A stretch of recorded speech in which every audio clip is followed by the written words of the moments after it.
এই একটি কাজ ব্রহ্ম মুহূর্তে করবেন। এই কাজটি করলে যা চাইবেন তা পাওয়া সম্ভব।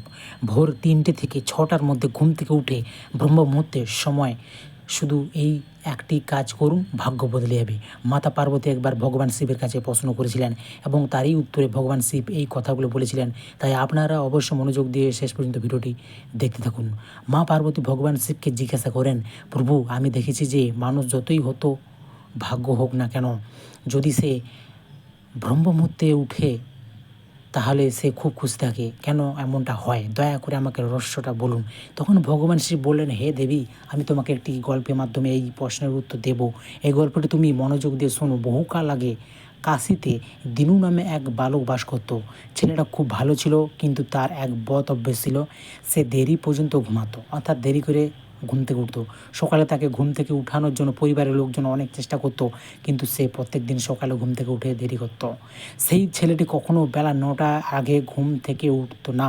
যখন শিশু ছিল তখন তার পরিবার ভেবেছিল সে বড় হয়ে তার অভ্যেসটি পরিবর্তন হয়ে যাবে, কিন্তু ছেলেটি বড় হওয়ার সাথে সাথে তার এই বদ অভ্যেস আরও বাড়তে থাকে। তার এই অভ্যেস তার বাবা মা খুব বিরক্ত হয়ে উঠছিলেন। সেই ছেলেটিকে অনেক নেতিবাচক শক্তিতে ঘিরে ধরেছিল। সে সবাইকে পাল্টা জবাব দিত এবং তার সারাদিন মন খারাপ থাকতো। এটি তার স্বাস্থ্যের উপর প্রভাব ফেলেছিল। ছেলেটি তখন জানলো যে তার সব বন্ধুরা সাফল্য অর্জন করেছে। তখন সে আরও চিন্তিত হয়ে পড়তো এবং ভাগ্যকে দোষ দিতে লাগলো। সে বারবার বলতে থাকে, আমার ভাগ্যটাই খারাপ। কিন্তু ছেলেটার ব্যর্থতার কারণটা তার বাবা মা ভালো করেই জানতেন। তারপর একদিন তার বাবা এক সন্ন্যাসীর কথা জানতে পারলেন। তিনি তৎক্ষণাৎ তার ছেলের সমস্যা সম্পর্কে জানার জন্য সেই সন্ন্যাসীর কাছে যাওয়ার সিদ্ধান্ত নেন। লোকটি যখন সন্ন্যাসীকে ছেলের বদ অভ্যেসের কথা বলেন, তখন সন্ন্যাসী বললেন, আগামীকাল আপনার ছেলেকে এই আশ্রমে আসতে বলুন। তারপর দিনুর বাবা বাড়ি ফিরে যান। তিনি জানতেন যে তিনি যদি সরাসরি তার ছেলেকে সন্ন্যাসীর সাথে দেখা করতে বলেন তবে সে কখনোই রাজি হবে না। তাই তিনি ছেলেকে কাছে ডেকে বললেন, তোমার সমস্ত বন্ধুরা জীবনে সাফল্য অর্জন করেছে, তুমি কি সাফল্য পেতে চাও? ছেলেটি উত্তর দিল, অবশ্যই বাবা, কিন্তু যখনই আমি আমার বন্ধুদের তাদের সাফল্যের রহস্য জিজ্ঞাসা করি, তারা আমাকে কিছুই বলে না।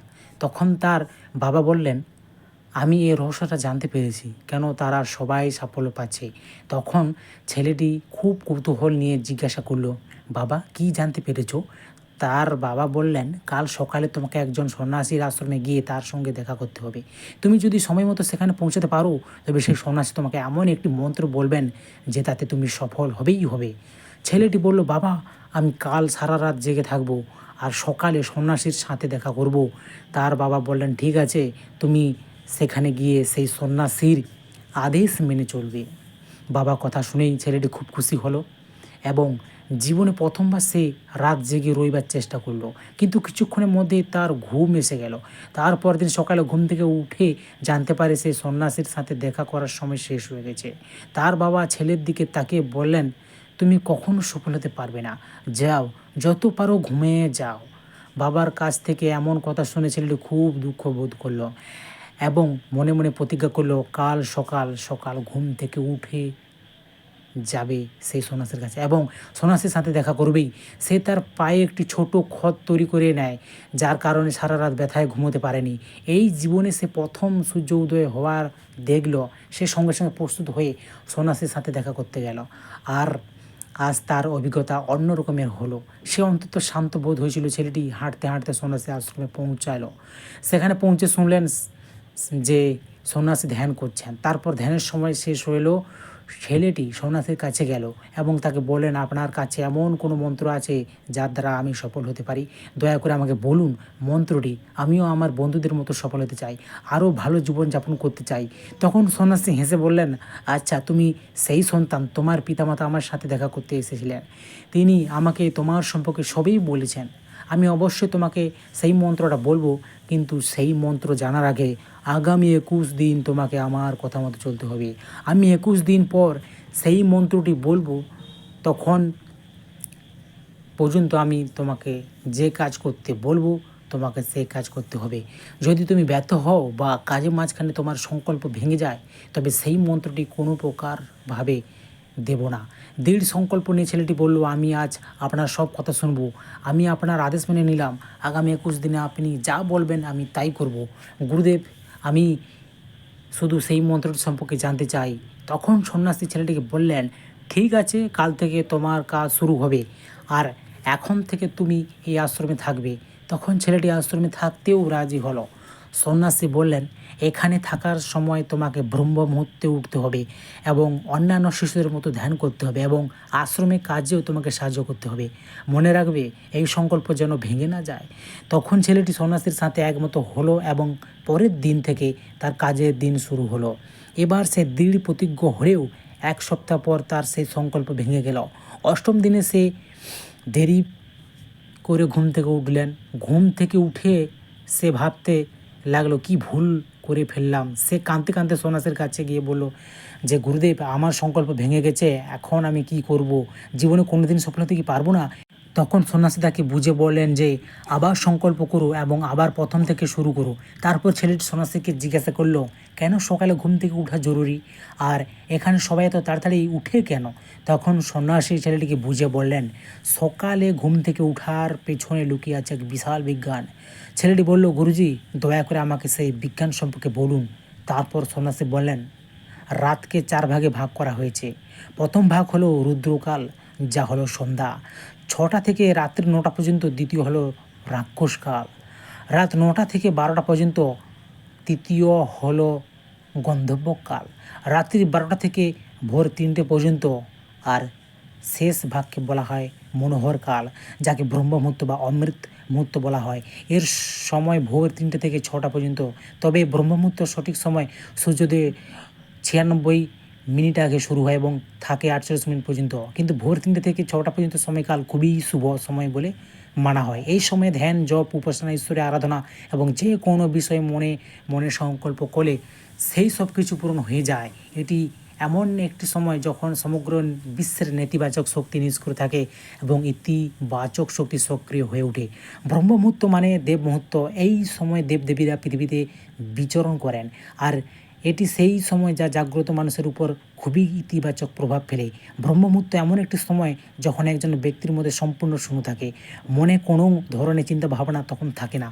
এই সময়ে একজন ব্যক্তি যদি তার বই খুলে অধ্যয়ন করে অর্থাৎ পড়াশোনা করে, তখন তা দীর্ঘ সময়ের জন্য মনে রাখতে পারে। এটি এমন একটি সময় যখন আমরা জ্ঞান বোঝাই চেষ্টা করি। এই কারণে আশ্রমে সকল শিষ্য এবং বিশ্বে বহু জ্ঞানী মানুষ ব্রহ্ম মুহূর্তে জেগে ওঠেন। প্রাচীনকালে আলোর কোনো উৎস না থাকায় মানুষ সূর্যাস্তের সঙ্গে সঙ্গে দিন শেষ করত এবং সূর্যোদয়ের সঙ্গে সঙ্গে দিন শুরু করত। এটি এমন একটি উপায় যেখানে মানব জীবনে প্রাকৃতিক সাথে রেখে চলতে পারে। তখন ছেলেটি বলল, ঠিক আছে, আমি আগামীকাল থেকে আবার আমার নতুন করে সংকল্প শুরু করব, কিন্তু ব্রহ্ম মুহূর্তে ঘুম থেকে ওঠার পর আমি কি করব? তখন সন্ন্যাসী বললেন, প্রথমত একজন ব্যক্তিকে ঘুম থেকে উঠে মাটিতে পা রাখার আগে ঈশ্বরকে স্মরণ করতে হবে এবং বলতে হবে, এই মন্ত্র, করাগৃহে বসতে লক্ষ্মী, করমধ্যে সরস্বতী, করমূলে তু গোবিন্দ, প্রভাতে কর দর্শনম। করাগৃহে বসতে লক্ষ্মী এর অর্থ হাতের আঙুলের ডগায় লক্ষ্মী দেবী ধন ও সম্পত্তি বৃদ্ধি অবস্থান করেন। কর্মধ্যে সরস্বতী এর অর্থ হাতের তালু মাঝখানে বিদ্যা ও জ্ঞানের দেবী সরস্বতী বিরাজ করেন। করমূলে তু গোবিন্দ এর অর্থ হাতের তালু নিচে বা কবজির কাছে শ্রী হরি গোবিন্দ ভগবান বিষ্ণু বিরাজ করেন। হাতের তালুতে 3টি দেবীকে প্রতীকীভাবে ভাবা হয়। এই মন্ত্রটি জপ করে প্রতিদিন সকালে হাতের তালুর দিকে তাকাতে হবে। সকালবেলায় ঘুম থেকে উঠে চোখ খোলার পরেই নিজের 2 হাতের তালুর দিকে তাকিয়ে এই মন্ত্র জপ করলে শুভ সূচনা হয় বলে বিশ্বাস করা হয়। এরপর ঈশ্বরকে ধন্যবাদ জানাতে হবে, কারণ তিনি আপনাকে আজকের সূর্যোদয় দেখার সুযোগ করে দিয়েছেন। এরপর প্রতিদিন এই সময় স্নান করতে হবে। স্নান শুধু শরীরের পবিত্রতাই বাড়ায় না, মনের পবিত্রতাও বৃদ্ধি করে। স্নানের পর ধ্যান প্রক্রিয়া সম্পূর্ণ করতে হবে। ব্রহ্ম মুহূর্তে ধ্যানের সময়কাল 21 দিন। আপনি যখন আপনার কোনো ইচ্ছা পূরণ করতে চান, তখন এই পদ্ধতি ব্যবহার করতে হবে। এটি এমন একটি সময় যখন ব্যক্তি তাকে আজ্ঞাচক্র সক্রিয় করার জন্য কাজ করেন। সন্ন্যাসী বললেন, আজ্ঞাচক্র আমাদের 2টি ভুরুর মাঝখানে অবস্থিত, একে সংকল্পের জায়গায় বলা হয়ে থাকে। আপনি যদি এই চক্রে মনোনিবেশ করেন এবং বারবার আপনার ইচ্ছা পুনরাবৃত্তি করেন, তবে সেই ইচ্ছাটি মাত্র 21 দিনের মধ্যে পূরণ হয়। যদি আপনার মনে কোনো অপূর্ণ ইচ্ছা থাকে, আপনি তা সম্পূর্ণ পূরণ করতে পারবেন। তবে প্রথমে সেই ইচ্ছাটি পরিষ্কার করুন। আপনি কি চান? আপনি প্রথমে সিদ্ধান্ত নিন, ব্রহ্ম মুহূর্তের স্নানের পর এমন একটি স্থান বেছে নিন যেখানে বাতাস প্রবেশ করতে পারবে। ধ্যানের সময় বিশুদ্ধ প্রাণবায়ুর প্রয়োজন। ধ্যানের ভঙ্গিতে মেরুদণ্ড সোজা রাখতে হবে, এছাড়া ঘাড়ও সোজা হতে হবে। শুদ্ধাসন বা পদ্মাসন অবস্থায় দুই হাঁটু উপরে হাত রেখে চোখ বন্ধ করে বসুন। আপনার মুঠি বন্ধ করুন এবং 23 মিনিটের জন্য সম্পূর্ণ শান্ত থাকুন। যখন আপনার শরীর স্থিতিশীল হবে এবং শ্বাস প্রশ্বাস ধীর হবে, তখন আপনার সমস্ত মনোযোগ দিয়ে আজ্ঞা চক্রের দিকে মনোনিবেশ করুন। এরপর দীর্ঘ গভীর শ্বাস নিন এবং আপনার শ্বাস ধরে রাখুন। এই সময় মনে মনে আপনার ইচ্ছা পুনরাবৃত্তি করুন এবং আপনার ইষ্ট দেবতার কাছে প্রার্থনা করুন। মন্ত্র জপ করে ধ্যান করুন। এরপর যখন শ্বাস আটকে রাখা কঠিন হয়ে যায়, তখন ধীরে ধীরে শ্বাস ছেড়ে দিন। নাক দিয়ে শ্বাস নিন এবং মুখ দিয়ে শ্বাস ছাড়ুন। এই প্রক্রিয়াটি প্রতিদিন 3 থেকে 4 বার পুনরাবৃত্তি করুন। প্রতিদিন এটি করলে আপনার ইচ্ছা অবশ্যই অবচেতন মনে পৌঁছে যাবে, আর সেই ইচ্ছা শীঘ্রই পূরণ হবে। এতে আজ্ঞা চক্র সক্রিয় হয় এবং আমাদের ইচ্ছা পূরণ হয়।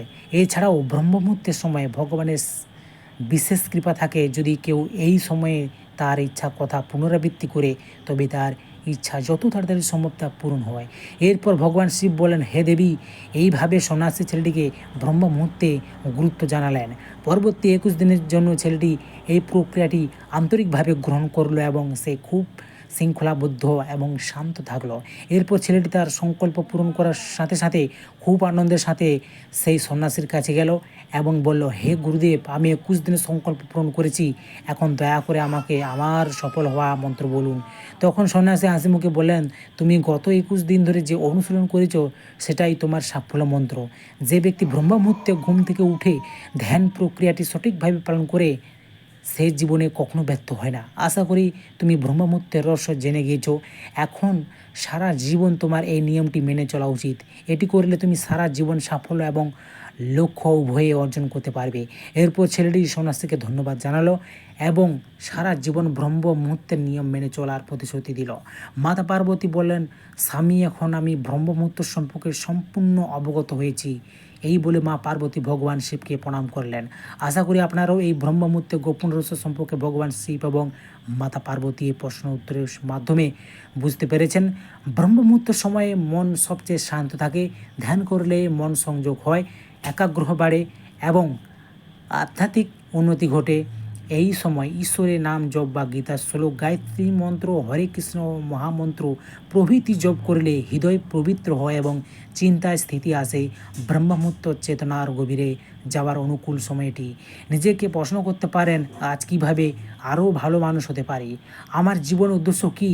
কাল কি ভুল করলাম, আজ কি ঠিক করতে পারি? গীতা, উপনিষদ, গুরুবাক্য বা ধর্মীয় গ্রন্থপাঠ করলে জ্ঞান ও দৃষ্টিভঙ্গি উন্নতি হয়। এই সময়ে মনে করা হয় মনের ভাব ও সংকল্পগুলি সবচেয়ে গভীরে গেঁথে যায়। তাই নিজের জন্য একটি ইতিবাচক সংকল্প গ্রহণ করা উপকারী। যেমন, আমি আজ ধৈর্যশীল ও সদর হব। ব্রহ্ম মুহূর্ত পালনের উপকারিতা ও অনেক, যেমন মানসিক শান্তি ও আত্মনিয়ন্ত্রণ, আধ্যাত্মিক উন্নতি ও ঈশ্বর চিন্তা, স্মৃতিশক্তি ও একাগ্রহ বৃদ্ধি, হতাশা ও মানসিক উদ্বেগ হ্রাস। দিনটিকে ইতিবাচক শক্তি ও ভাবনায় দিয়ে শুরু করা। বন্ধুরা, আমার এই চ্যানেলটি সাবস্ক্রাইব করুন এবং শেয়ার করে দিন এই ভিডিওটি, যাতে অন্যান্য মানুষজন ভিডিওটি দেখে উপকৃত হয়। আপনাদের একটি কমেন্ট ও লাইক এই ধরনের বাস্তব ভিডিও বানাতে আমাদের অনুপ্রেরণা যোগায়। আজ ভিডিওটি এখানে শেষ করলাম। সকলে ভালো থাকুন, সুস্থ থাকুন। দেখা হচ্ছে পরবর্তী ভিডিওতে। জয় শ্রীরাম, জয় শ্রী হনুমান, জয় শ্রী কৃষ্ণ, রাধে রাধে।